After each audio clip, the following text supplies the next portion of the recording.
Hey guys, welcome back to Streamforge Radio. I'm Meredith, your co-host, and as always, we have on Xavier, one of the founders of Streamforge.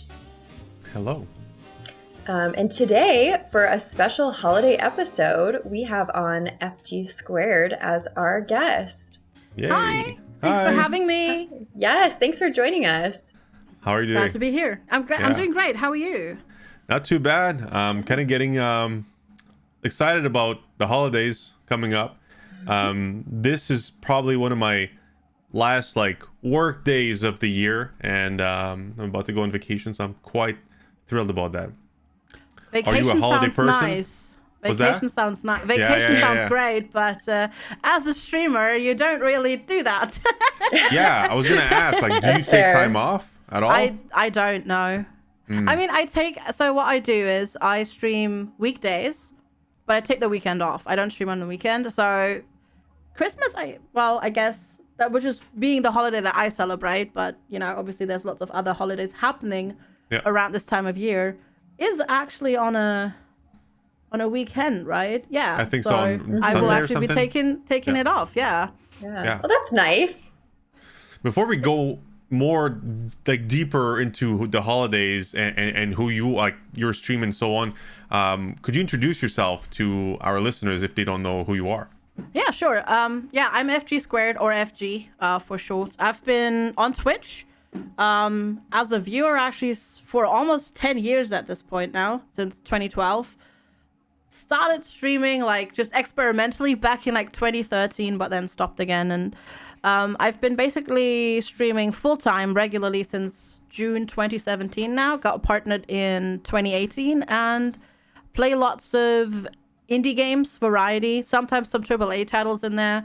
And yeah, we're just all about having basically a chill community together. I mostly stream during EU working hours, so a lot of people just, work luck and that sort of stuff. So that's kind of what we're all about.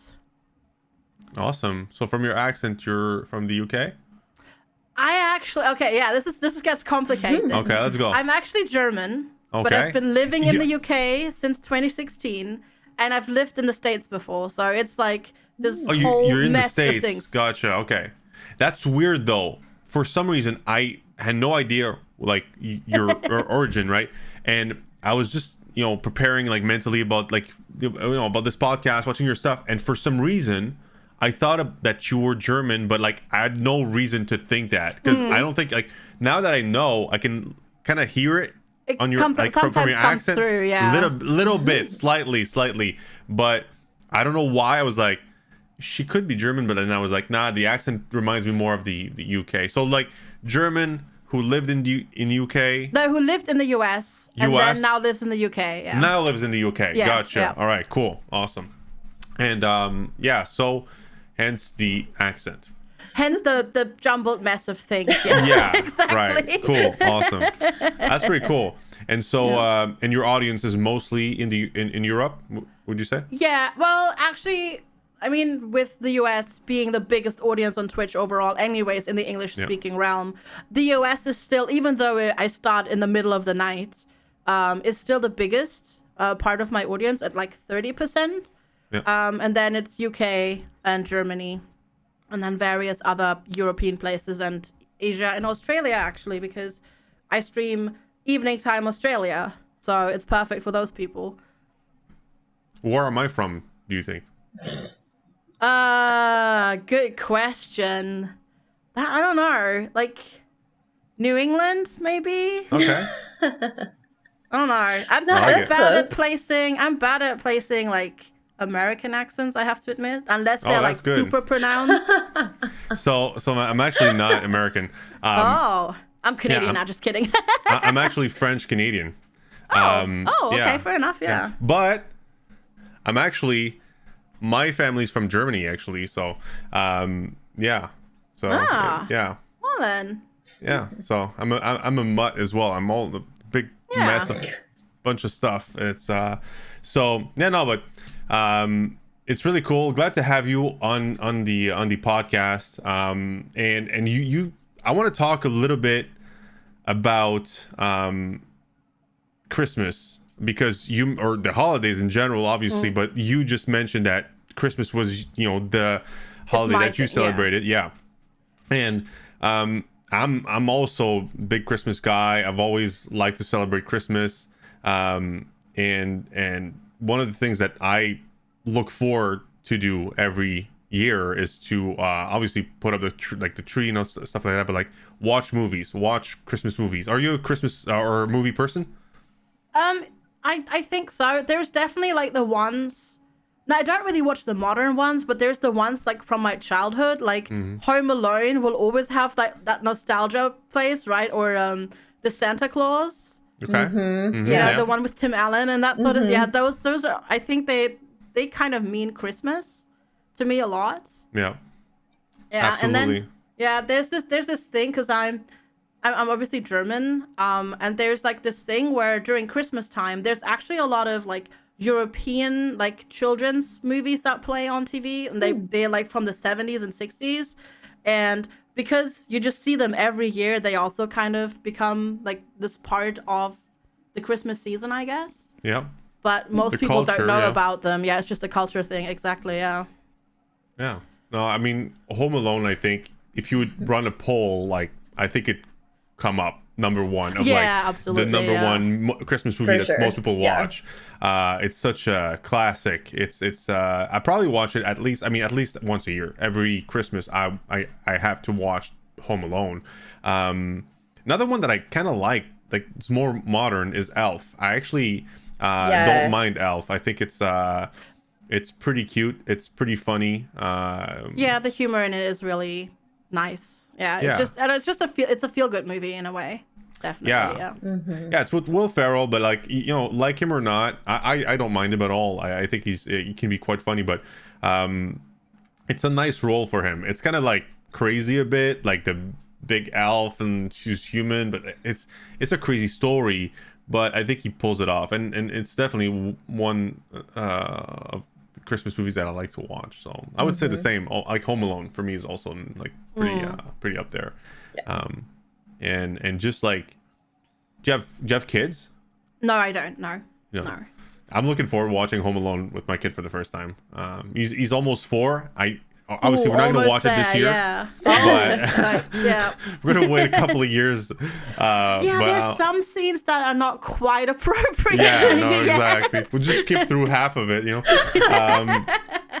But that's cool. And so what do you do on your stream for Christmas? Since you said during the holidays you'll be streaming, do you do anything special? So I do every year for my subscribers, I send out holiday cards. And they can like specify what they want. So do they want a Christmas card, or do they want a generic holiday card, or like maybe a Hanukkah card or whatever, like, because there's different holidays obviously happening during the season, and I send actual physical cards to them if they want to, or awesome. via email, because not everybody's comfortable giving out their address, and it's like this really neat thing that kind of makes the relationship a little bit more tangible between streamer and viewer, and it's really fun, to see where like everybody, like where they're all from, like which country and whatnot. That's really neat. Yeah, that's cool. The first time I hear something like this. Not that I've asked many creators about what they specifically do on Christmas for their subscribers, but that's really nice of you. Do you play any like special games, or do you just keep on playing the same stuff that you typically play? We did a few Christmas games last year, and I think I'll do the same again this year if I can find some cute indie games. Yeah. Where we just check out different, like either snow themed or Christmas themed games, because for me the funny thing is I don't actually mind streaming on the 25th, because Germans celebrate Christmas on the 24th in the evening rather than in the morning. So like streaming on the 25th to me is just doesn't even feel like it's that much Christmas really anymore. So it's very, I think it's very American to celebrate on the 25th in a way, because at least UK here, does it too. Yeah, like here in Canada, like French Canadians in Quebec, like it's actually half and half, I would say, but a lot. Like my family, we celebrate on the 24th. We've always have, and now we're getting older. Everybody's getting older, so we don't party as much. But like back in the days, like we used to like just stay up until midnight. Then midnight we would open the gifts and stuff like that, and like you just go to bed at like 4.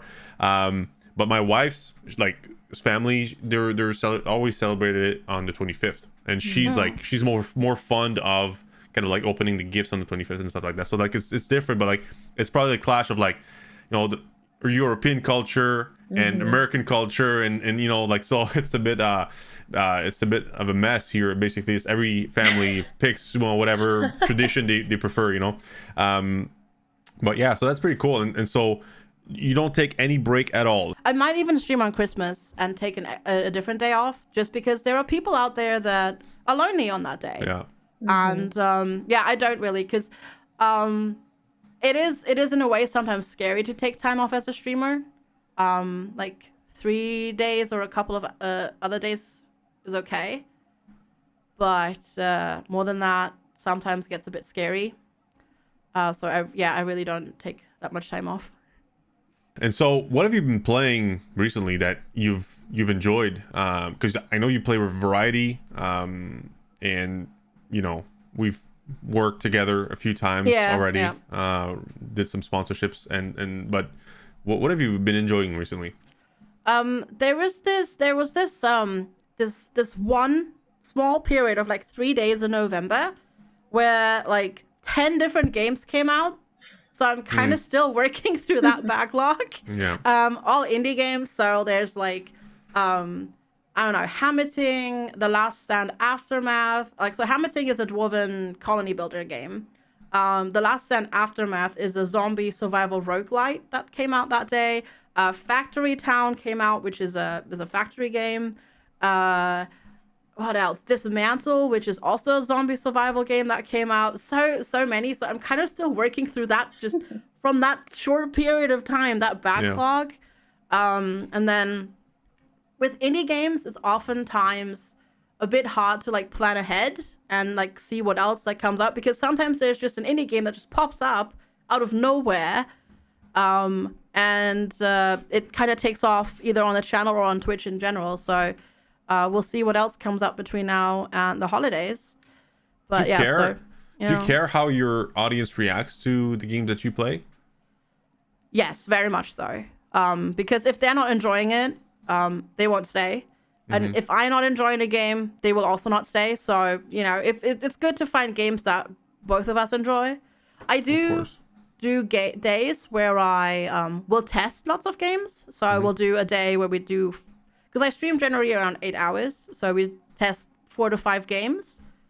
And then that's a lot still in 8 hours. Yeah, so we play each for 2 hours. And then if one we really like, we just jump into it the next day again and just play more of it. And that really helps. So if you, for instance, like if you find a game that you really love and really enjoy playing, but your audience is like, absolutely not, will you just never play it on stream again? Or is there some sort of compromise? Yeah, okay. Pretty much. I'm not at that size where I can just be like, I'm just going to play this for pleasure and not care. Sure. Because, I do streaming full time or content creation. And, it's just, I have to kind of find my niche, because discovery on Twitch as well is I'm sure other people have said that it's pretty difficult for creators. All right, and we're going to be talking about this. That's great. Yeah, you need to kind of find your niche where you fit in on those specific days. Yep. And so if a game doesn't really work with the audience, I'll just play it off stream. How would you describe your niche?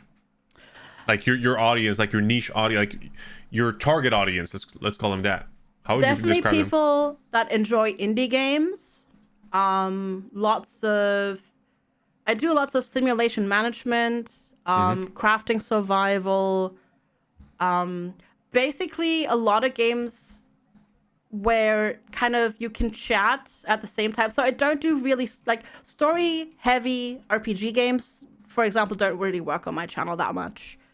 So it's more like where you can have the game, but you can do something completely different and both information streams can kind of like the viewer can understand it. Because when I do an RPG, I can't really talk. That usually clashes with my streaming style because I just talk so much, and if I have to shut up for 5 minutes because there's a cutscene happening, that's really difficult for me. You gotta mute yourself on your pretty much, yeah. So indie survival, but also like roguelikes,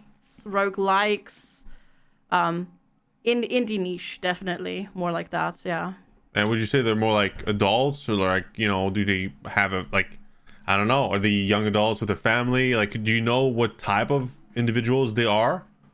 Generally speaking, older audience. So maybe like 20 plus, 25 plus. Heavy probably between 25 and 40, I would say.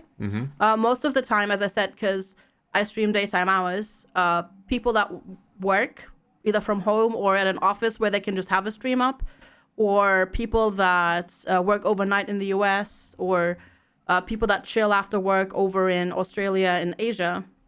So definitely more of that. Definitely slightly, probably above average age on Twitch, I would say. Yeah. And I'm still like relatively new to this industry, so I'm trying to learn as much as I can. But I'm just curious why you and people like yourselves choose to play a variety of different games versus just 1 or 2 games on stream. Is it because there's a game you haven't found that you feel like you can commit to for that length of time, or is it just fun to try new games? Like, what is it about being a variety streamer that makes you want to keep doing it? That's such a good question, because I actually used to be a single game streamer or a single niche streamer. I used to do a lot of RimWorld, which is a colony management game. And I streamed that for a really long time. It's what got me partnered on Twitch. But there's actually several reasons why I went variety. It is more fun. It is great to be able to just experience new games and share them with your audience. Whether or not they're funny or the story is really good when we play story games, or just, for a variety of reasons, really. And then, depending on the game, viewership can kind of, for most single, like for single game streamers, viewership will stagnate at a point, because the viewers, like the amount of people that want to watch that game, they are just all watching that game at that point. And there's not new traffic coming into the directory anymore, unless there's like a special event, like a new DLC comes out. And then there's a big spike in viewership for a couple of months, and then it goes away again. And it depends a bit on the game, whether or not that's sustainable. Okay, interesting. Yeah. So, and with variety, if you kind of pick out of the variety a little bit smarter, you will pull in people that enjoyed the other game, but that will also enjoy the new game, plus the people who are looking for content on that new game. And it makes it a bit easier to just grow your community with a variety of different people that will then come also for a variety of different games, which opens up the possibility of doing a bigger variety of games in the future. Yeah, because they all enjoy different things. Yeah, I think being variety is a very vague word, because I think, just playing whatever is probably not a great idea in general, at least on paper, or statistically, or however you want to say it. That being said, sticking to a genre or a few genres, that's typically what I see a lot of variety streamers do. You don't play car games and then Fortnite and then, Minecraft and then retro. I've tried this. I failed miserably. But yeah, typically a genre. We had, Jorbs and a few like other guys, like, Jorbs is more strategy. Sorry. Yep. See, here's my French Canadian coming out. Strategy gamer, so he's going to play like Slay the Spire.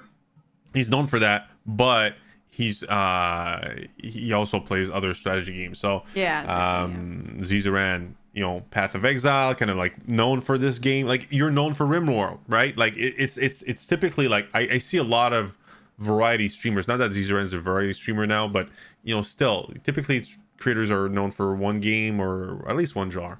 For genre, yeah, exactly. Like, I know usually when there's, for example, a new colony management game or like a city builder that comes out, generally speaking, I know that is going to go do well on my channel, because I know that's what I enjoy and that's what my audience enjoys. But then sometimes we also love discovering like different games. Like, for example, last year, I never thought this would work out. I just played it because I got a Twitch bounty for it. So it was sort of a sponsored thing. And I thought, okay, I'll do an hour of this and then I'll be done with it. But for some reason, Death Stranding worked incredibly well with my type of audience. But that's because it's like, yes, there's all of that wacky story in it, but basically it's just a AAA simulation game because you're just a delivery, it's a delivery simulator. Yeah, true. And it worked really well. Don't spoil it for me though. I'm not done with it yet. Because I started on the PS4, then I got the director's cut or whatever on the PS5, but I haven't played it yet. So I'm still like maybe a quarter in from the PS4. I gotta play it again. But so it resonated with your audience. Yeah, it worked really well, and I would have never thought that but then if you think about it like in retrospect, it makes sense. So yeah. Just being able to... it's still a bit odd. It's still a bit off your typical. Exactly. Yeah. Which is why you're mentioning it because it's not typical. It's not like, but it's interesting for sure. I'm a big city builder guy as well. I really enjoy those games, and I cry on the inside thinking that maybe SimCity will never make another game. Not that the last one was good. It was pretty bad. Yeah. Don't get me wrong. I'm nostalgic about the old days, right? The previous ones. Yeah. What is your favorite city builder ever? Ooh, favorite city builder ever. That's a good question.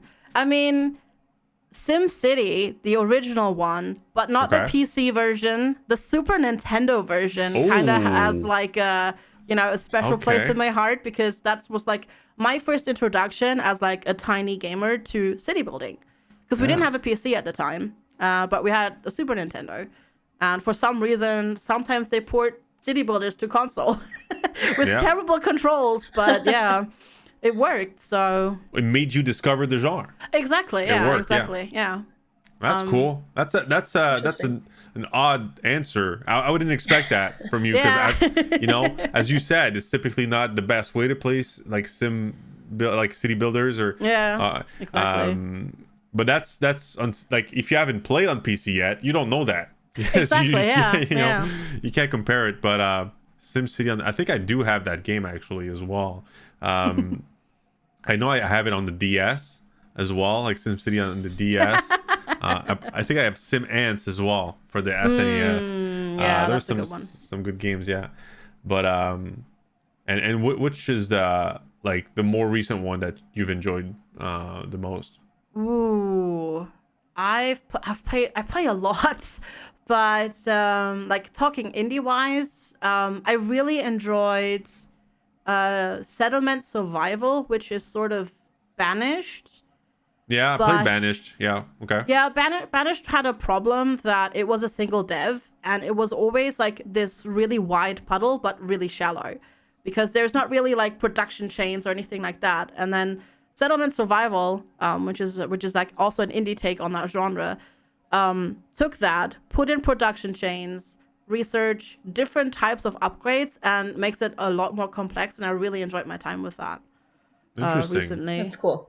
I might check it out. Yeah, no, that one's during the really holidays, good, just building cities, Yeah. It's a genre that's really like you can sink so many hours into it. It's not exactly, yeah. And to be honest, like the reason I don't play city builders as much as I would like to in the bottom, like in my heart, I'm like I love city builders. I want to play it more, but like I have stacks of games that I want to play. I need to play.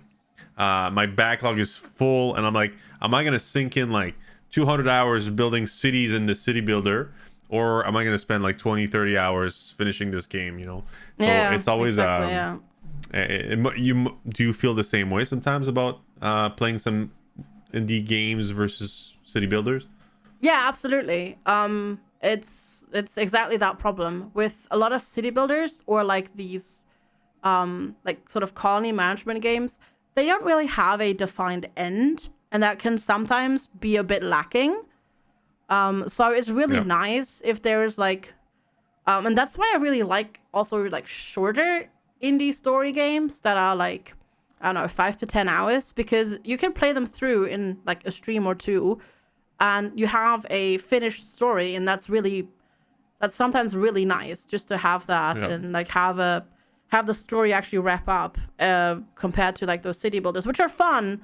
And, you know, they're sort of a little bit more creative than those story games, but it's also really nice to just have a story that then ends and is done, and it's kind of satisfying, I feel like. Yeah, exactly. Yeah, that's a good word. Yeah, some games, like, they're really good, but they can drag a bit. Like, I think I've talked about Ghosts of Tsushima on this podcast before, and a really lovely game. I don't know if you've played it.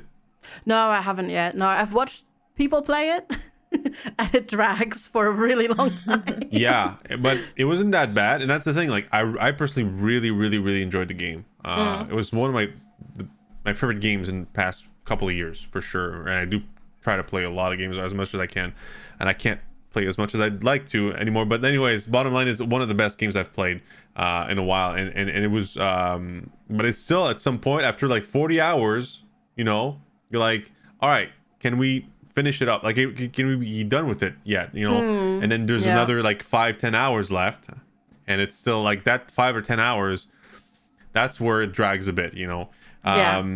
So like, and sometimes that's something that I look for in games, and I agree with you. Like, I really do enjoy shorter indie titles done in, you know, 5, 6, 8 hours, and then you're just done. Great experience. There's a bunch on Xbox Game Pass. I forget the names because I'm terrible with names, but I played quite a few games that lasted about that long, and I just really enjoyed it. And like, obviously I don't stream 8 hours a day like you, but you know, I can finish it up maybe in a week, and I really feel good about this versus like playing a game for 50 hours in 3 months, you know what I mean? Like, you know, exactly, yeah. Because if you're a streamer, you play 8 hours a day, you know, you get through games pretty fast. But if you're just, you know, if you're not a streamer, if you don't do that for a living, and you have a family, and you play what, maybe an hour a day, maybe 2, exactly, 3 if you're like, if your family's away and you're just home alone, you know, you're like, yes, it's, you know, my alone night, and I'm playing 4 hours nonstop game, but it's still just 4 hours out of a 50-hour game, you know. It's still not that much. That's cool. I do want to talk about your no cam, because I always do it whenever we have a guest that doesn't use a webcam. We've had Dino, we've had Celerity recently. I'd like to hear your thoughts on it. Like, why did you decide to not show your face? I just didn't feel comfortable with it. I've done a few streams with cam, and I just didn't feel comfortable with it. So I just decided, when I started streaming first, I didn't obviously start out as this is going to be my job, because that usually, like, when you start out like that, I'm going to do this and I'm going to make lots of money, that's when it doesn't work out. So I just thought I was going to do this without a cam. And it literally just boils down to just not being that comfortable on camera. And I know it makes it harder. It makes it a lot harder in certain cases, but at the same time, it can sometimes be nice to just not have a cam, because I don't have to worry if I'm feeling really bad and I look really tired and that sort of stuff. I just don't have to deal with that aspect from chat. At all, or like any like remarks from chat in that regard, and that can just sometimes take a lot of pressure off, and it's just because it's just my voice and the game, and that's what it in the end just kind of boils down to. As I mentioned, I think it was to Celerity, like, I way back when I was streaming, I was like, why don't you show your face? When I saw streamers not showing their faces, and I was showing mine, but I think it created a like I said, like a pressure and some cringiness, at least for me, you know, when I look back at the stuff that I did, you know, that I don't know, I respect the no cam decision more than ever today, and I do enjoy as a viewer as well a lot, like many, including you, of course, many creators with that have no cam, and it's not having to worry about that. And people can be toxic as well, as we know, online, and make some comments and whatnot, like that's something. And then and then some people are more self-conscious than others, you know. I include myself in this, like, you know, I'm aware when my face is showing, I'm aware, you know what I mean? Yeah, exactly. You know, some people, they don't necessarily care, and good for them, I guess, you know, like they can show their faces, they can dress however they like, they can not shower for a week and put their stream on, and they don't mind, you know. But it's not the case for everybody out there, and that's okay. So I'm just curious too, sorry, why the otter? I love the little otter picture, but what made you choose that? I went with otters because I was like, okay, this was so when I as I said, I started back in like 2013 streaming, and I streamed quite a lot in like 2014 and 15, and then I took a break and came back in 2017, which is when the affiliate program was live. And I was like, okay, I got invited to an affiliate program. I need to think of like emotes. And I was like, okay, I have cats, but everybody does cats. Right. And then there was this one streamer that I used to watch a lot, and he had an otter emote, and I was like, people don't really have otters, and they're really cute.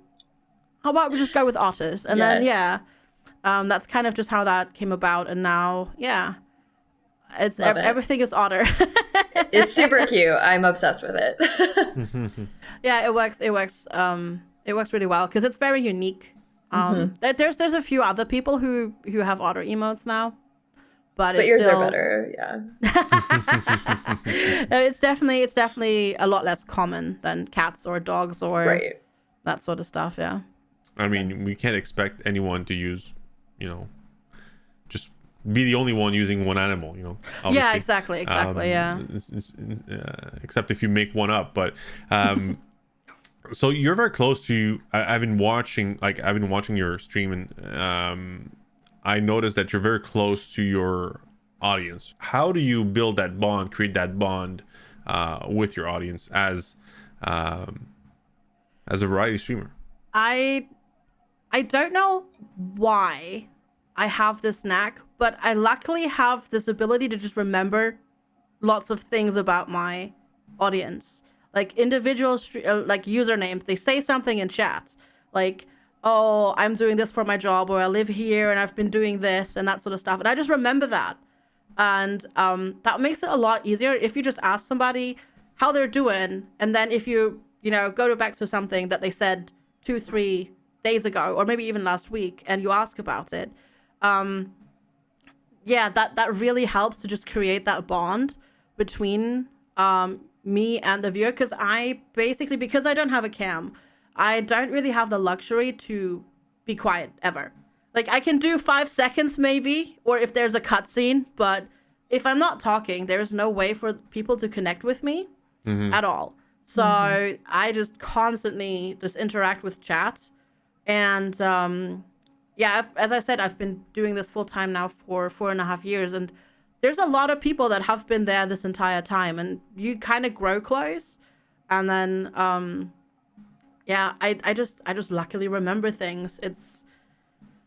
I guess it's a gift, luckily, that I have. So I can just I pride myself on it, and I try to be as interactive as possible because I don't have the cam, and make people feel welcome. And we're inclusive. Like, we don't judge people, and I think people really value that. And it makes them feel welcome, and it makes it a lot easier for them to open up as well. Especially like during the pandemic last year, people were really starving for social contact. Yeah. So Twitch chat was an option, and then what we do also every week on our Discord, we hang out just in voice chat, and we just hang out for 3-4 hours, and people are free to drop in. They don't have to talk. They can just listen in, and they get to know each other. And that really helps to create this really close community. Yeah, this environment. Listening you talk, you seem like a very empathetic person. Is that fair to say? Probably, yes. Yeah, I think so. Yeah. This is a great quality, right? I think. It helps really to connect with people, but sometimes you tend to connect with people a bit too much, I think. Which sometimes makes it a bit hard to turn off. Like if somebody says something in chat and like if something bad happens to somebody that I've known for a while, or even just a new viewer that comes in and is just not having a good day, that sometimes can stay with you a while longer after the stream. But it's ultimately streaming is yes, it's video games and whatnot, but it's also a lot of human interaction. And I think just talking with people and listening to what they're saying is just kind of human decency and just makes the other person feel valuable and valued. And I think that's a really good thing to have in this day and age. Talked about it I remember talking with about it with Jorbs a few months ago, and we were talking about the fact that we, as a content creator, we could see, and it's easy to see our audience as like a big number, like your average viewers and your chat, you're calling them your chat. So, but what he understand from what you're saying is that you remember individuals, you keep those connections in your brain, like from like who they are in the chat and the interactions you had with them, and maybe that helps you make that like, or differentiate like the chat and like individual people. Yeah, it's sometimes it's easy to forget that each username is a person with their own history and their own life circumstances. It's like the bigger the chat gets, the harder it is to remember that, I think. Of course. So I think it's a good idea to just start recognizing like that fact that this is actual people talking and sharing stuff. It's just really good to just have that and recognize that from the start when the community is smaller, and then just keep going with it. There are a lot of content creators out there, also bigger ones, that do this also really, really well. Like Carnage, for example, is amazing at this. Like he's got 15,000 people watching, but still, he has that connection with people, and people feel that. Like there's been people that have been watching him for like 7 years at this point, and like I didn't necessarily like steal it from him, but it's definitely like sort of an inspiration in that regard. Of course, that's great. Yeah. I think he's a great inspiration for a lot of people. What do you see yourself doing like next year and the years to come? Do you see yourself? Do you want to grow more? Do you want to continue to do variety? Are you happy where you stand? Like, how do you see the future for FGsquared? I mean, I definitely would love to grow more. I mean, I don't think there's a content creator that's going to say, I'm good with where I am. I was asking the question, because like obviously like with higher viewership often usually comes more just opportunities, like just like being like being invited to like to this podcast, for example, or like just being on panel with people to like talk about something else, or work directly with developers to do something, or like just opportunities that otherwise you don't have. So obviously that I think I'll just do the same thing. Hopefully we get to go to events again next year. Fingers crossed. When everything hopefully everything gets even better next year, let's say it that way. And TwitchCon happens, that would be amazing. It's been a really long time since I've seen like my fellow content creators and also viewers that make it to the conventions. Is always a really nice experience to actually see people and just do if something. If you see us, you better come say hello. Just saying. All right. Will do. Yeah. If I make it to America, I'm not sure about. I mean, obviously, we're, we might go to Europe as well. By the way. Oh yeah, fair enough. Yeah. But I mean, who can plan at this point, obviously? But like wishful thinking, I would love to be able to go to TwitchCon again next year. And yeah, I don't know. Like it's really hard to sort of plan ahead in this industry. But yeah, hopefully, like just the stream at least stays where it's at, and people enjoy the content and coming over, and we just have a really good time. Let me ask you the question a little bit differently. Do you feel like you're satisfied with your current growth? I think Twitch could do a lot better, helping people grow. It's really difficult. I mean, people often complain that they can't grow their channel on Twitch. People have to be a bit more. I think a lot of people have to be a bit smarter about where they're placing themselves in which games on Twitch.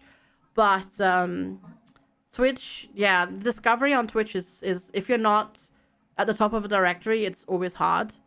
And Twitch is making it harder since they've just recently... I mean, they haven't removed auto hosts, but they changed them until they're basically dead, and I'm still salty about it. Yeah. Because it was this one good tool that really helped out a lot of people that I know to, get new viewers and find, new regular community members. So yeah, Twitch definitely needs to change something about it. Or content creators need to find other ways to get discovered. And I think that's...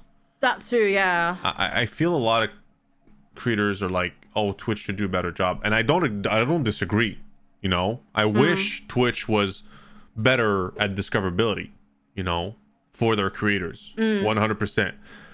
But I think it's also the creator that needs to adapt to the reality that Twitch is not a great platform to get discovered on. Yeah. And you need to promote yourself on other platforms. And absolutely, people are going to start getting sick of, of hearing me talk about my new favorite platform, TikTok. But I do think TikTok is the best platform right now to get discovered as a content creator.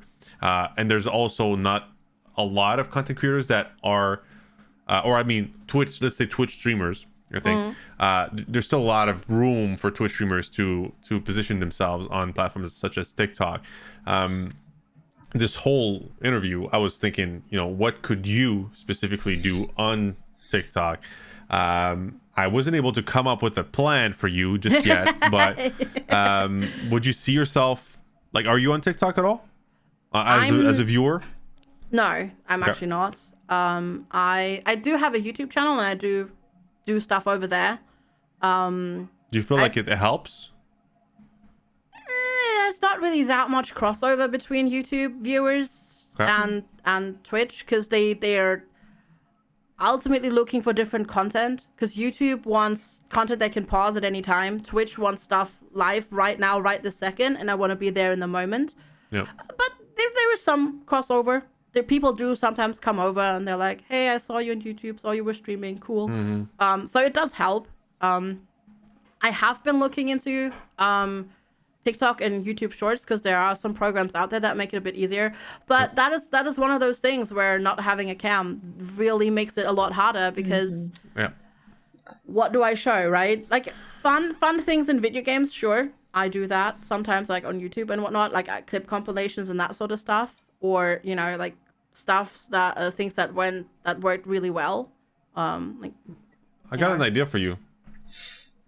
I think. Okay. You have a very, very nice voice, I would say.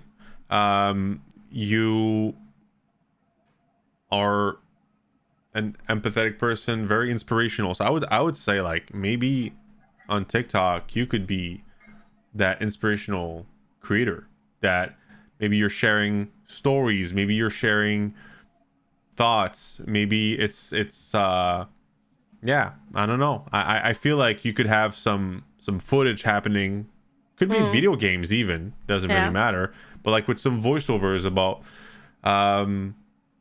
just inspirational stuff. I don't know. I don't have more than that. Just read inspirational quotes. It'll be great. That's the vague vision I have for you on TikTok. But I do think it's possible to do it without a cam. We were talking to Dino recently, who's if you don't know him, he's a retro streamer, plays a lot of obscure games, and he's also big into fighting games. And he made it pretty big, relatively big on Twitter by posting videos of like him recording himself finding bugs and fighting games and whatever, and he just posted on Twitter and blew up. So I was like, you do that on TikTok. That applies really well, right? But he doesn't have a cam. He's not showing his face. I don't even know what he looks like. One day I will, because I'll see him in a convention and I'll hear his voice and I'll be like, that's Dino. But but it's possible to do it. But I know it's like also more time, that you have to dedicate to that. But you're streaming 8 hours a day. Like, my question to you is, would it be better for you to stream 7 hours and then spend an hour for content that's put out elsewhere so that people can discover you? Question mark. I do half streams on Mondays, and then half a day on Monday I do like YouTube and Patreon and that sort of stuff. So yeah, ideally I'd love to just have an editor to like push all that YouTube stuff off to, but I'm not quite there yet in terms of like growth and whatnot. So that would be awesome, because that would just free me up to do other things. But definitely. But then on the other hand, it's like this thing, because Twitch is the best platform that's is working the best for me. So it is scary to like lower time spent on that platform a bit. But sometimes you have to take the plunge and test it out. It depends what you do with it. You know what I mean? Like for example, I do think that a platform like TikTok, and for our listeners, I promise I won't, like 2022. I'll talk about TikTok less. Okay, promise. That's a lie, and we all know it. Okay, no, but you guys are there. You heard me. I'm saying it right now, but like, what I'm saying is like YouTube, you're like, it doesn't really, necessarily convert to viewers on Twitch, and that's your main platform. That's where you want to really grow, right? Yeah. So maybe it's a matter of maybe doing less on YouTube and trying TikTok or another platform. I feel like TikTok is very gimmicky, and what I mean by that is like, people will try different things, and then you're gonna make one video that's gonna blow up because the algorithm just promotes it, whatever, or people just enjoy it. And then they're gimmicky in a way, like, I don't know, you're doing something a little whatever. Like there's like McGuinness or whatever, the guy from Ontario. He just like he puts like sauces, and he's like this song, whatever. He's just like, and now everybody's doing it. Like, but he did other videos before, but when he started putting hot sauce on food, whatever, and then doing a little dance, like he blew up. So he kept doing it. So there's a lot of trial and error, but the good news is that you can try. You can try a lot of things. It doesn't take a lot of time, much less time than YouTube, I would say, from experience. So it might be worth doing that, trying it out, seeing how it goes, and seeing how it converts. The only thing is, for you, typically older adults watching you, from what you say, not yet on TikTok, but they will be there. I promise you, my mom will be there in about a year. Guaranteed. So we'll get the older people, like, because for real though, everybody's like, oh, it's only young people on TikTok. Yeah, for now, I think that's changing too. And excuse me, I'm there 6 hours a day. All right. Well, FG, thank you so much for being part of this episode. It's an absolute pleasure to have you. Thank you for having me. It was really fun. Thank you. Yeah. Absolutely. And I wish you a happy Christmas, Merry Christmas, and a happy holiday to all our listeners. Happy Kwanzaa, happy Hanukkah, happy whatever holiday you're celebrating this holiday season. And if you're alone on Christmas Day, FGsquared will be live welcoming you to our stream. FG, how can we find you online? So I'm FGsquared on YouTube and Twitch, and theoretically also Twitter, but there's a sneaky underscore between the FG and the squared because there is this company that's taken the name since forever. Okay. So yeah, that's me. Awesome. Just Google FGsquared and you find me. All right, let's go check her out. Thank you so much. Thank you. Yeah, thank you. It's really fun.